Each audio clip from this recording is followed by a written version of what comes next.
Les colonnes de pierre qui s'élèvent dans la brume, ornées de motifs de dragons et d'oiseaux phénix, vous viennent-elles à l'esprit? Tôt le matin, ce n'est pas une odeur intense de cumin qui flotte dans l'air, mais des effluves de santal et de jasmin qui s'élèvent lentement. Vous, oui vous vous trouvez juste devant les portes majestueuses de l'immense palais impérial au cœur de la Chine antique. Le soleil n'est pas encore levé, mais les serviteurs du palais s'affairent déjà sur les terrasses en marbre. Les statues, les dieux et les héros légendaires vous invitent à entrer d'un regard. Mais ici, une histoire commence, où les filles se retirent dans l'ombre et où se jouent une obéissance, une séduction et une survie en équilibre fragile. Dès que vous pénétrez dans les couloirs mystérieux du palais, vous sentez sous vos pieds nus le marbre froid et les colonnes de jade. Dans la tranquillité enivrante de l'odeur de l'encens qui se répand, les serviteurs vous guident en chuchotant doucement. Vos yeux s'arrêtent sur le regard d'une jeune fille aux yeux noirs en amande, remplie à la fois d'admiration et de crainte. Cette jeune fille de 14 ans, qui vivait hier encore dans des huttes de boue, est aujourd'hui accueillie dans des vêtements somptueux et des costumes fastueux. En passant ses mains sur la douceur de sa nouvelle robe de palais, vous sentez votre cœur battre à tout rompre. La peur fait peu à peu place à la détermination. Un voyage commence ici, je dois apprendre, pensez-vous. À ce stade, j'ai une petite demande à vous faire. Si vous décidez de nous accompagner dans les profondeurs de ce monde magique, n'oubliez pas de vous abonner à ma chaîne, de laisser un « j'aime » à la vidéo et de partager vos impressions dans la section commentaires. Avec votre soutien, nous ferons grandir cette histoire ensemble. Lorsque nous revenons sur scène, un silence gêné règne autour des jeunes filles qui avancent dans les profondeurs du palais. Elle prend une simple bouillie de céréales posée devant elle pour remplir son carnet. À chaque cuillerée, les yeux des serviteurs sont rivés sur elle. Un couple pose bruyamment le bâton qui lui a été mis dans la bouche, ce qui leur vaut immédiatement une inclinaison de tête et une tape dans le dos en guise d'avertissement. Le silence murmure sur tous les murs à quel point les premières impressions sont importantes. Les femmes qui les entourent, appelées matrones, telles des bijoux précieux et froids, observent attentivement chacun de leurs gestes. La position assise est-elle incorrecte? Où les yeux doivent-ils être dirigés?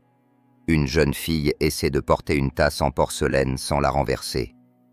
Un léger tremblement se produit et le silence s'alourdit. Ni compliment, ni réprimande, juste un regard pensif qui semble dire « Pour l'instant, c'est bien ». La lumière du jour filtre à travers les fenêtres ouvragées et se répand sur le sol, où les filles s'entraînent à marcher en silence sur des tapis à motifs végétaux. L'air est embaumé par le parfum des pivoines et des glycines qui s'entrelacent. Les professeurs veillent à l'équilibre de la démarche. Les épaules sont-elles bien droites? Où les mains sont-elles placées exactement? Une matrone murmure gentiment. Ta démarche doit te faire paraître comme quelqu'un qui ne vient pas des chemins poussiéreux du village, mais qui évolue parmi les pierres et les tentures de soie de ce palais. À la tombée de la nuit, dans une pièce éclairée à la lueur des bougies, commence l'apprentissage du toucher, premier contact physique. Les jeunes filles, agenouillées sur le sol brillant, observent avec respect. Ce que tout le monde attend ici est un peu étrange. Toucher non pas à pas rapide, mais avec un rythme fluide et silencieux. Une ancienne concubine, passant doucement ses doigts de l'épaule vers le dos, fait rougir les joues pâles de la jeune fille.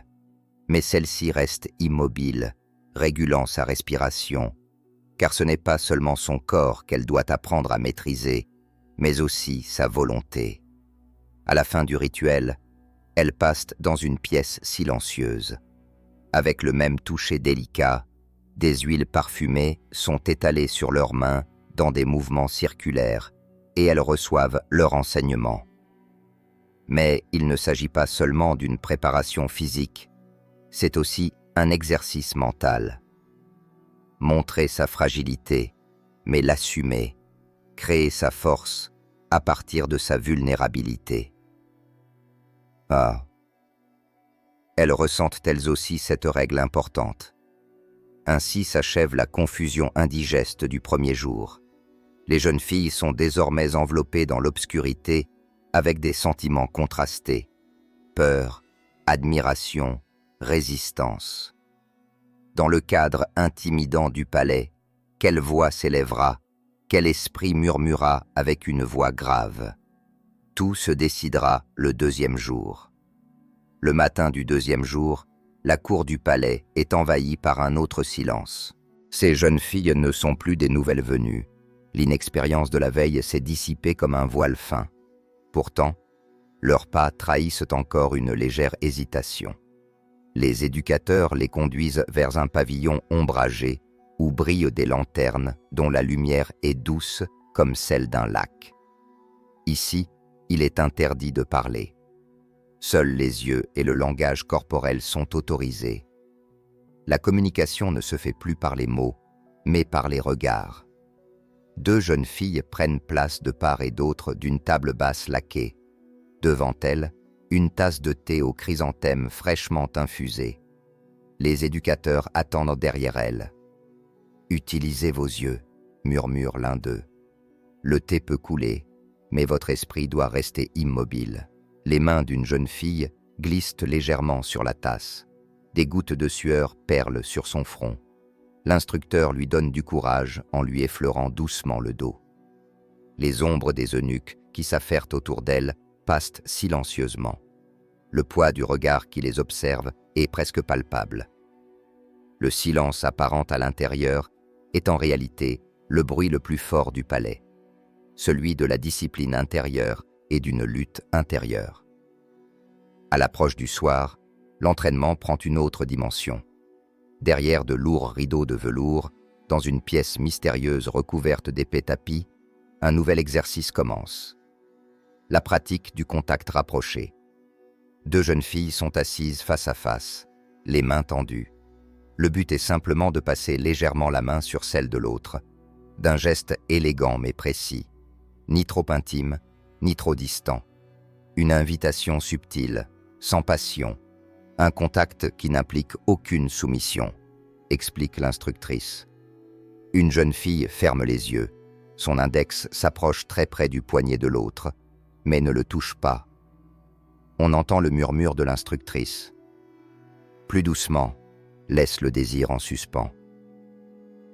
Mais tous les contacts ne se passent pas aussi bien. Une jeune fille à la silhouette fragile, prénommée Jiang, refuse que l'on touche ses mains et les retire brusquement. L'instructeur fronce les sourcils. Jiang murmure simplement « Je ne peux pas ». L'atmosphère de la pièce devient soudainement pesante. Une courtisane expérimentée entre, la voix glaciale « Tu le feras ». Les mains de Jiang tremblent, elle baisse la tête. Sur le tapis brodé de dragons et de cigognes, elle tend doucement la main, mais seulement légèrement. De l'extérieur, elle semble s'être adaptée, mais à l'intérieur, au plus profond de son cœur, elle se débat toujours. Elle comprend que son corps n'est plus son domaine, mais un terrain sur lequel on se touche, un terrain sur lequel on se dispute. Le lendemain matin, un nouveau défi l'attend, un exercice d'improvisation orale. Ils sont alignés par groupes de 3 dans la grande salle de banquet du palais, face à leurs formateurs et aux autres observateurs. Leur mission : tenir une conversation élégante dans un contexte de banquet, faire des compliments subtils, le tout avec une expression humble mais séduisante. L'un d'entre eux doit lever une coupe en l'honneur du palais et prononcer quelques mots dignes de ce lieu. Il ne s'agit pas seulement de bien parler, mais aussi de soigner le ton, le rythme et même les pauses entre les mots. Une jeune fille s'avance. Vos rires illuminent cette soirée comme le vent soufflant dans les bambous, dit-elle. Les autres se regardent. L'un des formateurs approuve d'un signe de tête. Un moment réussi, mais tout le monde n'est pas aussi bien préparé. Dans le silence, l'une d'elles cherche ses mots, mais sa phrase s'interrompt. Une autre rite trop fort et est immédiatement réprimandée d'un regard. Ici, ce n'est pas le naturel qui est recherché, mais un naturel savamment construit. Quelques jours plus tard, autre cours. Observation derrière les ombres. Les jeunes filles sont installées derrière des paravents sculptés afin d'observer attentivement les serviteurs masculins de l'empereur. Des universitaires, des eunuques et des gardes entrent dans la salle. Les filles observent derrière le rideau. Un homme incline la tête en signe d'écoute. Un autre présente avec élégance un symbole en jade. Ces gestes font partie de la structure hiérarchique du palais et constituent une éducation indirecte. Le pouvoir ne s'exerce pas toujours par la voix. Parfois, un simple mouvement de la tête ou un geste mesuré de la main suffisent. Le soir venu, la jeune fille nommée Mei se retrouve seule dans sa chambre. Elle écrit secrètement un poème. Ces vers racontent l'histoire d'un héron solitaire au milieu des flots, symbole de liberté et de résistance contre le courant. Son cœur bat la chamade tandis qu'elle plie le papier et le cache dans sa ceinture.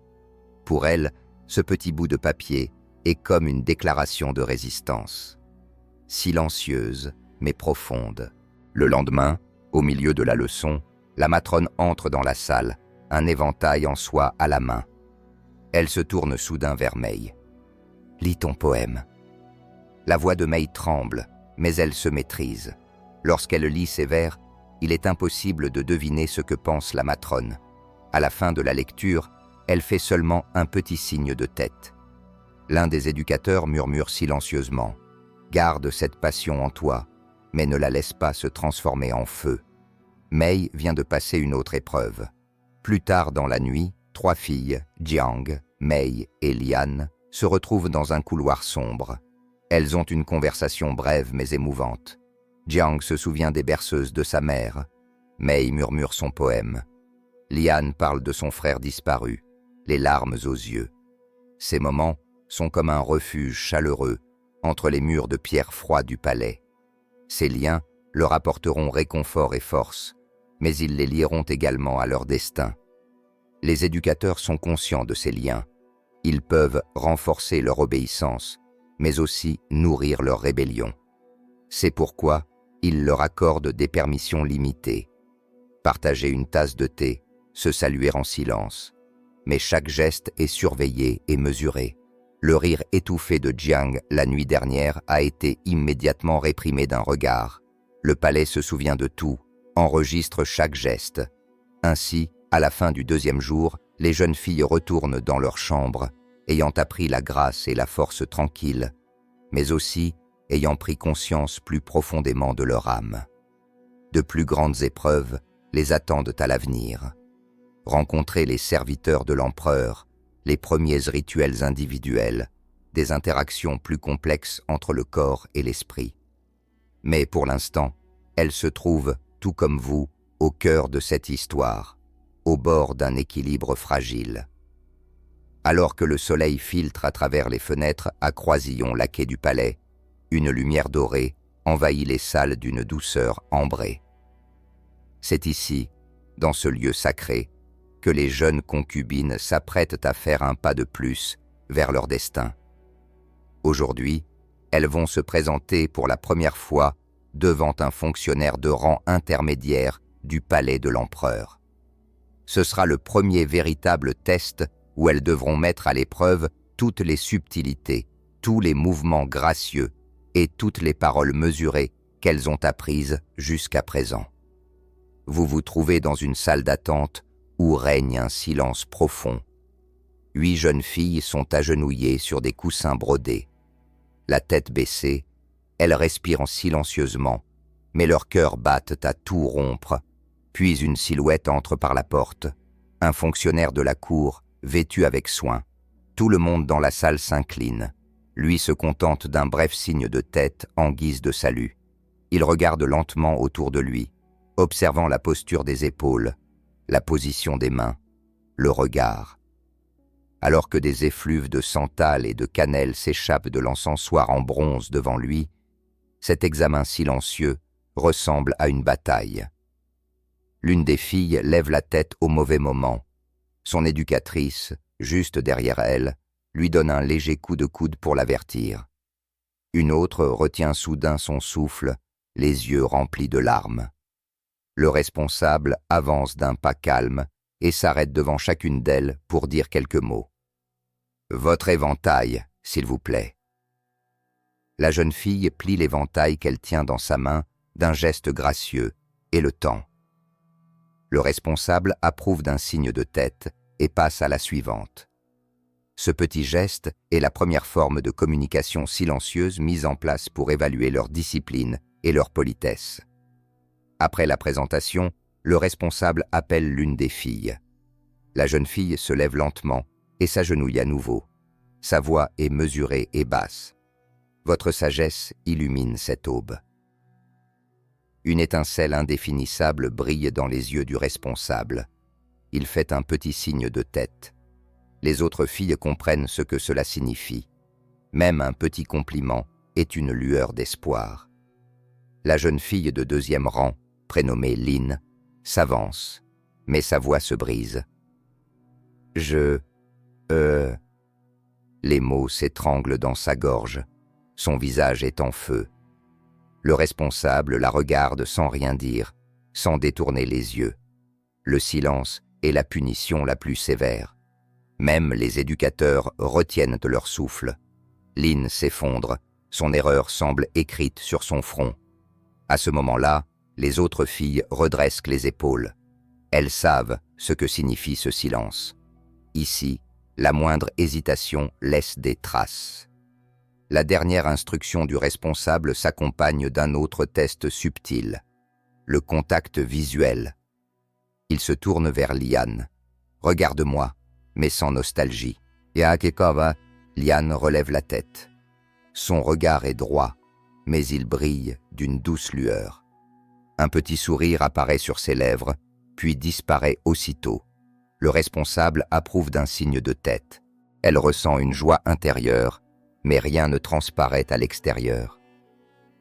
Une fois le responsable parti, les formateurs répètent tous les mouvements. Comment plier l'éventail, comment incliner la tête, comment synchroniser les regards. Tout cela ressemble à une danse rituelle.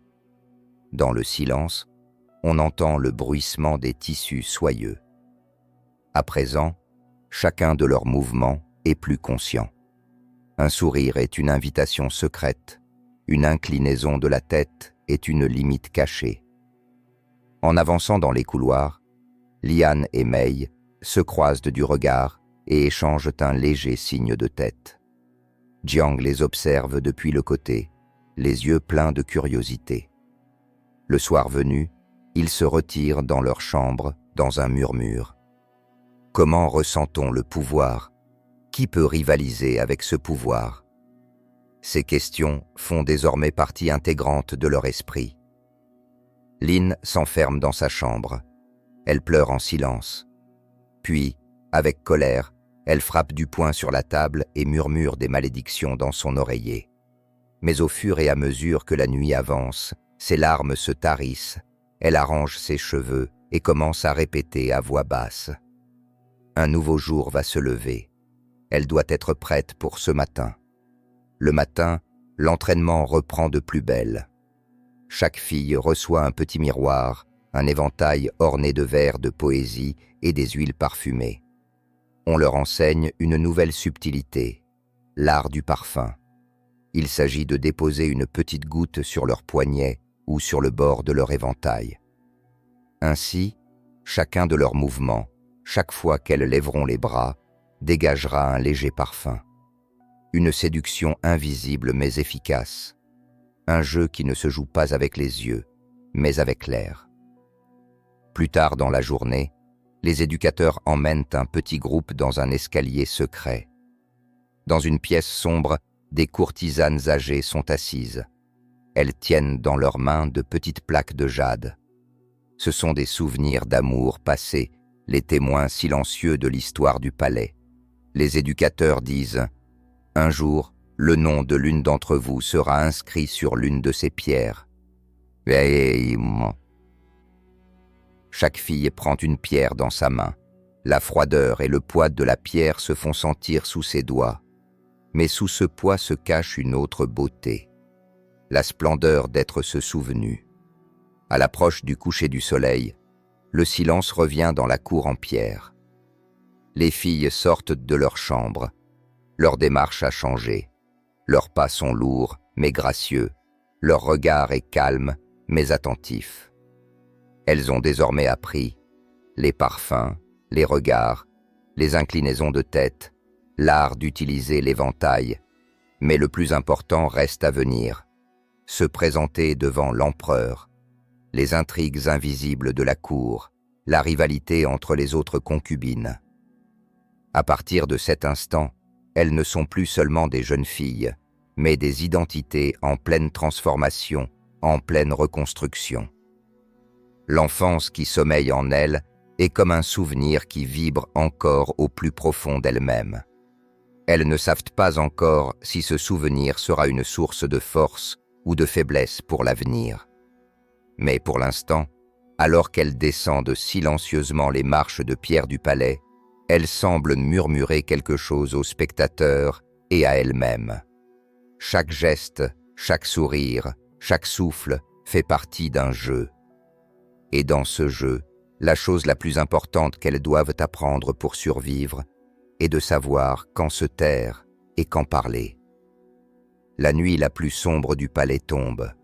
La lune s'élève comme un médaillon d'argent brillant dans le ciel bleu foncé. Les ombres s'étendent dans les couloirs recouverts de panneaux de jade et de portes laquées. La lumière des bougies laisse des reflets dansants sur les murs nacrés. Aujourd'hui, après une longue et épuisante formation, c'est la nuit où les exercices prennent fin pour certaines filles et où commence la première véritable cérémonie. Le regard de l'empereur déterminera leur destin à partir de cette nuit. Dans une pièce fermée, les filles sont agenouillées devant de basses tables laquées. Leurs cheveux sont soigneusement coiffés et ornés de barrettes en jade et d'épingles en or. Leurs cafetans en soie brillent élégamment à la lueur des bougies, rouge profond, vert émeraude et bleu nuit. Les serviteurs passent silencieusement à côté d'elles pour appliquer du fard sur leurs joues et du rouge à lèvres. À ce moment-là, le seul bruit dans la pièce est celui de leur respiration, le tintement de quelques barrettes et des soupirs qui s'intensifient de temps à autre. Chacune a un parfum différent. L'une a une légère note épicée de santal, une autre a un parfum sucré mais distinct d'osmanthus. Les instructeurs avancent derrière elles, ajustant une manche de soie, tirant légèrement sur un col. « N'oubliez pas, murmure l'un d'eux, chaque mouvement de ce soir sera un discours. » Enfin, le défilé commence. Dans une longue procession, elles traversent la cour pavée en file indienne. On n'entend même pas le bruit de leurs pas. Le marbre est froid et glissant, mais elles avancent sans hésiter.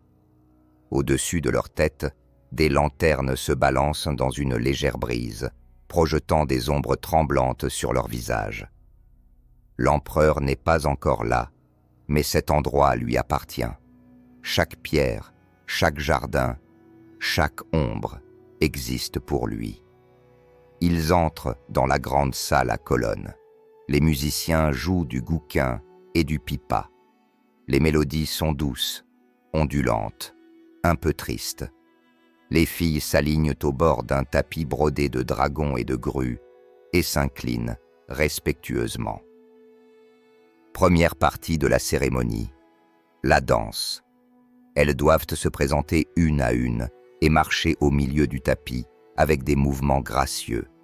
Leurs bras se lèvent comme des branches de saule balancées par le vent. Elles posent délicatement un pied devant l'autre et ouvrent doucement leurs éventails. Ni trop séduisantes, ni trop distantes. Seulement de la délicatesse, une élégance que seul l'entraînement peut apporter. Leurs visages ne trahissent aucune émotion. Même si leurs cœurs battent à toute vitesse, leurs visages sont sereins. Elles ont répété cette chorégraphie des centaines de fois, Mais ce soir, tout est surréel.